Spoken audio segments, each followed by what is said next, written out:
Good afternoon to all.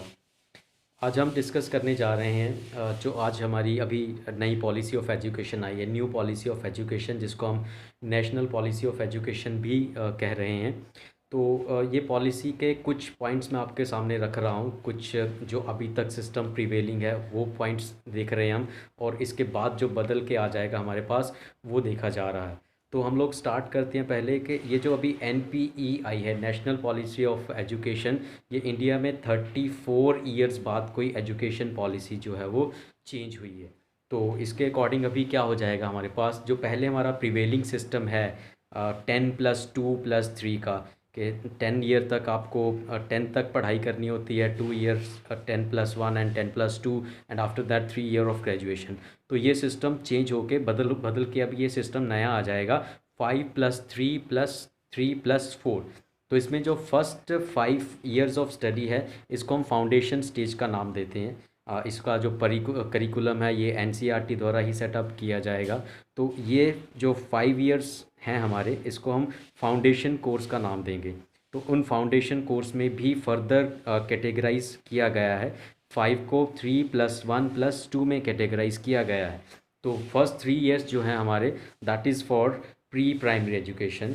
इसमें जो है हमारे पास फर्स्ट क्लास और सेकंड क्लास के पहले की जो एजुकेशन होगी, तो उसको इंक्लूड किया जाएगा, जिसमें हम प्री प्राइमरी एजुकेशन का नाम ले रहे हैं।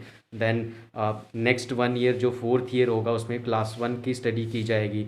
देन इसके बाद जो सेकेंड ईयर होगा, इसमें क्लास 2 की स्टडी की जाएगी। अब इसमें पहले की तरह जो रोट लर्निंग थी, किताबों का बहुत ज़्यादा था, वो थोड़ा सा इसमें कम किया गया। अब बच्चे खेल कूद की गतिविधियों से ही पढ़ना सीखेंगे, तो बच्चों पर ज़्यादा बोझ अभी पढ़ाई का पहले 5 साल पर नहीं दिया जाएगा।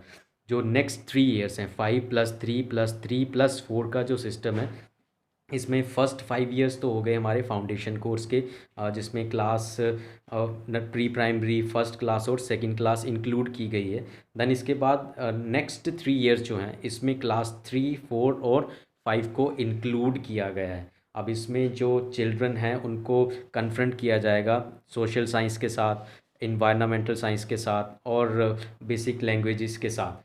तो बच्चा इसमें न्यूमेरिकल सीखेगा, न्यूमरेसी सीखेगा, सोशल साइंस के कुछ कंसेप्ट देखेगा और लैंग्वेज भी लर्न करेगा। नेक्स्ट 3 ईयर्स जो हैं हमारे, 5+3+3+4 के 5 ईयर्स तो हो गए हमारे fundamental course. Then third, fourth और फिफ्थ क्लास जो है हमारे नेक्स्ट 3 ईयर्स में, वो सोशल साइंस, इन्वायरमेंट साइंस और बेसिक मैथमेटिक्स और लैंग्वेज बच्चा सीखेगा। नेक्स्ट 3 ईयर्स जो है उसमें क्लास 6, 7 एंड 8 को इंक्लूड किया गया है, और इसमें इस स्टेज को नाम दिया गया है हमारा मिडिल स्टेज। अब इसमें बच्चा जो है, जो प्रिस्क्राइब्ड सिलेबस होगा NCERT का, उसके अकॉर्डिंग स्टडी करेगा। और उसके बाद के जो 4 ईयर्स हैं, 9th 10th 11th और 12th, इसमें बच्चे की अब क्रिटिकल थिंकिंग पर जोर दिया जाएगा। उन बच्चों की रोट लर्निंग की जो टेंडेंसी है, उससे हट के बच्चों को क्रिटिकल थिंकिंग पर बढ़ाया जाएगा, क्रिटिकल थिंकिंग की ओर बढ़ाया जाएगा, और उनको मोटिवेट किया जाएगा कि आप बड़े गोल सेट कीजिए। They will be motivated to set the big goals. अब तक जो हमारा सिस्टम प्रिवेल कर रहा है, इसमें 10th के बाद आपको एक स्ट्रीम चूज़ करनी पड़ती है। साइंस हो गई, ह्यूमैनिटीज़ हो गई और कॉमर्स हो गई। तो जो बच्चा साइंस पढ़ रहा है वो कॉमर्स नहीं पढ़ सकता, जो बच्चा कॉमर्स पढ़ रहा है वो साइंस नहीं पढ़ सकता। And same case happens with humanity also. जो ह्यूमैनिटी पढ़ रहा है वो साइंस नहीं पढ़ सकता और कॉमर्स नहीं पढ़ सकता। बट कुछ बच्चे हमारे ऐसे होते हैं जिनका टैलेंट हर फॉर्म में होता है, हर फील्ड में होता है। कुछ बच्चे फ़िज़िक्स में परस्यू करना चाहते हैं, बट उनका इंटरेस्ट जो है वो हिस्ट्री में भी होता है। तो अब तक हम ऐसा नहीं कर सकते थे, बट इस NPE में ये हमारे पास प्रोविज़न रखा गया है कि अगर आप फिज़िक्स के साथ साथ ह्यूमैनिटीज़ का कोई सब्जेक्ट पढ़ना चाहते हो, कॉमर्स पढ़ना चाहते हो, तो आप लोग बड़े अच्छे से पढ़ सकते हो। तो इसके लिए कुछ सब्जेक्ट्स का पूल बनाया जाएगा। उस पूल में क्या है कि सब्जेक्ट्स की लिस्ट होगी। अगर आप सपोज़ फ़िज़िक्स के साथ हिस्ट्री लेना चाहते हैं, कॉमर्स लेना चाहते हैं, तो आपको उस पूल में देखना पड़ेगा, वो पूल डिसाइड करना पड़ेगा। तो अगर आपके सब्जेक्ट्स उस पूल में आ रहे हैं, तो आप वो पूल चूज़ करके वो स्टडी आपकी कंटिन्यू कर सकते हो। लेकिन पहले ऐसा नहीं था। ये एक बहुत अच्छा चेंज हमें देखने को मिलेगा इस NP national policy of education में।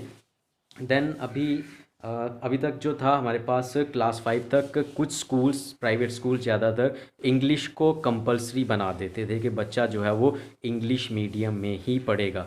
बट अब ऐसा नहीं है। अब दिस इज़ एन ऑप्शनल, कि अब बच्चा 5th क्लास तक की पढ़ाई अपनी मदर टंग में भी कर सकता है और अपनी नेशनल लैंग्वेज में भी कर सकता है। इंग्लिश का कंपल्शन जो है अभी हटा दिया गया है। वो बच्चे की अपनी कैपेसिटी है, अगर वो कर सकता है, लेना चाहता है इंग्लिश मीडियम तो ठीक है, अदरवाइज़ कोई उसको कंपल्शन नहीं रहेगी कि आपको बस इंग्लिश मीडियम में ही पढ़ना है। इसके बाद एक और बहुत अच्छा चेंज देखने को मिलेगा हमें। अब क्लास 6 ऑनवर्ड बच्चा कोई इंटर्नशिप कर सकता है। अगर किसी बच्चे का किसी एक फील्ड में बहुत अच्छा टैलेंट है, तो वो बच्चा जो है वो अपने टैलेंट को परस्यू कर सकता है वाइल हिज स्कूलिंग। सपोज़ किसी बच्चे का सॉफ्टवेयर डेवलपमेंट में बहुत अच्छा इंटरेस्ट है, तो वो कोई सॉफ्टवेयर कंपनी में जाके इंटर्नशिप ले सकता है और अपनी स्टडी भी कंटिन्यू कर सकता है। बट अभी तक हमारे पास ऐसा कोई भी सिस्टम प्रिवेल नहीं था, तो ये बहुत अच्छा इसमें एक बदलाव होगा।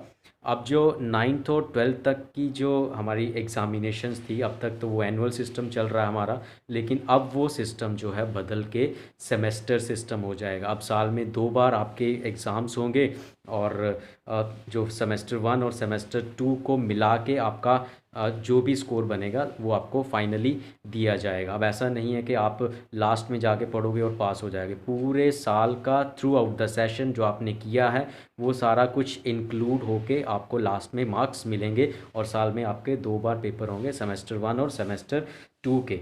अब बात करते हैं हम रिपोर्ट कार्ड की। अब जी ये जो रिपोर्ट कार्ड है, this is also called 360 degree assessment. इस रिपोर्ट कार्ड का नाम होगा 360 डिग्री असेसमेंट। अब इसमें रिपोर्ट कार्ड में क्या है, टीचर्स तो आपको मार्क्स देंगे ही जैसे पहले देते थे, उसके साथ साथ आप अपना जो मूल्यांकन है, अपना जो असेसमेंट है खुद भी करोगे। एक ऑप्शन होगा, आप अपनी सेल्फ असेसमेंट करोगे अपने रिपोर्ट कार्ड में, टीचर्स करेंगे। And one more option is there कि आपके जो सहपाठी, आपके जो कोलीग्स, आपके जो साथ में बच्चे पढ़ रहे हैं, पीयर्स जो हैं आपके क्लासमेट्स, वो भी आपका मूल्यांकन कर सकते हैं, वो भी आपको मार्क्स देंगे। तो इन सब को इंक्लूड करके आपके हाथ में आपका रिपोर्ट कार्ड आएगा, and that report card is called 360 degree assessment.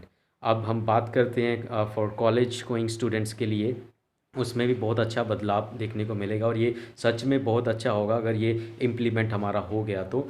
अब तक क्या होता था कि हमें 3 इयर्स डिग्री कोर्स होता था। अब सपोज़ कि एक बच्चे ने फर्स्ट ईयर कंप्लीट कर लिया, सेकंड ईयर कंप्लीट कर लिया, थर्ड ईयर में कोई प्रॉब्लम हो गई, वो बच्चा बेचारा स्टडी करना छोड़ गया, तो उसके पहले के 2 साल भी हमारे बर्बाद हो जाते थे। बट अब ऐसा इसमें नहीं है। अब आपको जितना पढ़ लिया आपने, उसका कुछ ना कुछ आपको क्रेडिट दिया जाएगा।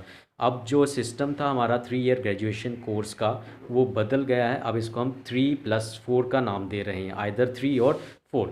तो अगर मान लो आपने फर्स्ट ईयर कंप्लीट कर लिया और आप चाहते हो कि मैं अभी छोड़ना चाहता हूँ या कोई मजबूरी आ गई, तो ऐसा नहीं है, आपका पहला साल वेस्ट हो जाएगा। तो डिग्री के जो फर्स्ट ईयर्स हैं आपके, उसको अब सर्टिफिकेट कोर्स का नाम दिया गया है। और वो सर्टिफिकेट कोर्स क्या है कि अगर आपने फर्स्ट ईयर कंप्लीट कर लिया सक्सेसफुली, तो उसमें आपको 1 साल का सर्टिफिकेट दे दिया जाएगा, आपने सर्टिफिकेट कोर्स जो है वो कंप्लीट कर लिया है। अब सपोज़ आपने सेकंड ईयर कंप्लीट कर लिया, उसके बाद आपको पढ़ाई छोड़नी पड़ गई, तो इस सेकंड ईयर को नाम दिया गया है 2 ईयर डिप्लोमा कोर्स। तो अब आपको सेकंड ईयर छोड़ने पर भी कुछ ना कुछ मिलेगा, आपको एक डिप्लोमा सर्टिफिकेट मिल जाएगा। And if you complete all the 3 years of your degree, तो आपको बैचलर डिग्री जो है वो मिल जाएगी। अब तक तो ओनली बैचलर डिग्री का ही प्रोविज़न था, बट अब इसके बाद अगर आप 3 इयर्स के बाद एक और साल कंटिन्यू करते हो, तो आपकी डिग्री के साथ रिसर्च विद डिग्री जोड़ दिया जाएगा। तो 3 इयर्स कंप्लीट करने के बाद आपको डिग्री तो मिल जाएगी, और अगर आप 1 साल और कंटिन्यू करके कुछ रिसर्च करते हो, तो आपको डिग्री विद रिसर्च का सर्टिफिकेट मिलेगा। अब इसमें भी जैसा 9th 10th 11th 12th के लिए मैंने बात की कि जो ह्यूमैनिटीज़ के साथ साइंस पढ़ी जा सकती है, कॉमर्स के साथ भी ह्यूमैनिटी या साइंस पढ़ी जा सकती है, इसमें भी कॉलेज गोइंग स्टूडेंट्स के लिए भी सेम प्रोविज़न हमारा रखा गया है। अब इसमें क्योंकि हम किसी भी स्टेज पर एंटर कर सकते हैं कॉलेज में और हमें सर्टिफिकेट डिप्लोमा एंड ऑल मिल जाएगा, किसी भी स्टेज पर हम एग्ज़िट भी कर सकते हैं। तो इस तरह की ये जो एंट्री है इसको नाम दिया गया है multi entry and multi exit. तो ये जो फिर कभी भी आप छोड़ सकते हो, कभी भी ज्वाइन कर सकते हो, इसको आप कह सकते हैं मल्टी एंट्री और मल्टी एग्ज़िट स्टेज।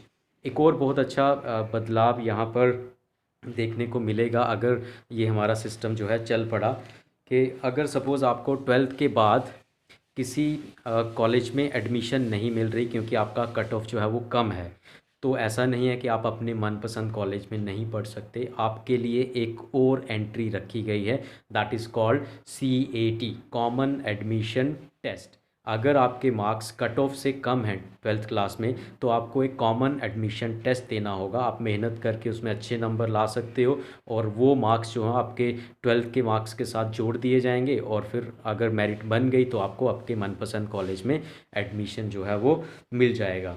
एक और इसमें बहुत अच्छी बात देखने को मिल रही है कि अब तक क्या था कि आप एक साथ दो कोर्स जो है वो परस्यू नहीं कर सकते थे, बट अब ऐसा नहीं है। अब आप एक साथ 2 साल दो कोर्सेज जो है वो परस्यू कर सकते हो और आपका एक मार्क्स क्रेडिट बैंक खुला जाएगा। वो मार्क्स क्रेडिट बैंक क्या है कि सपोज़ आपने एक साथ दो कोर्स ज्वाइन कर लिए और बाद में क्या है कि आपको थोड़ा डिफ़िकल्ट लगने लग पड़ा, बट आपने कुछ दूसरे कोर्स का भी कंप्लीट करके रखा है। अब ऐसा नहीं है कि आपने छोड़ दिया तो वो आपका बेकार हो गया। आपके जितने मार्क्स आए हैं वो आपके क्रेडिट बैंक में जमा हो जाएंगे और कल को आप चाहते हो अपनी पहली डिग्री पूरी करने के बाद कि मैं अपना दूसरा कोर्स भी पूरा कर लूँ, तो आप वहीं से ही स्टार्ट कर सकते हो जहाँ से आपने छोड़ा था। आपके उस बैंक से मार्क्स निकाल के आपके नेक्स्ट के मार्क्स में जोड़ दिया जाएगा। तो ये भी एक बहुत अच्छा प्रोविज़न जो है इसमें देखने को मिल रहा है। तो थैंक यू फॉर टुडे। अब इसके बाद हम फिर से मिलेंगे NPE के बारे में कुछ और नया लेके। Thank you very much.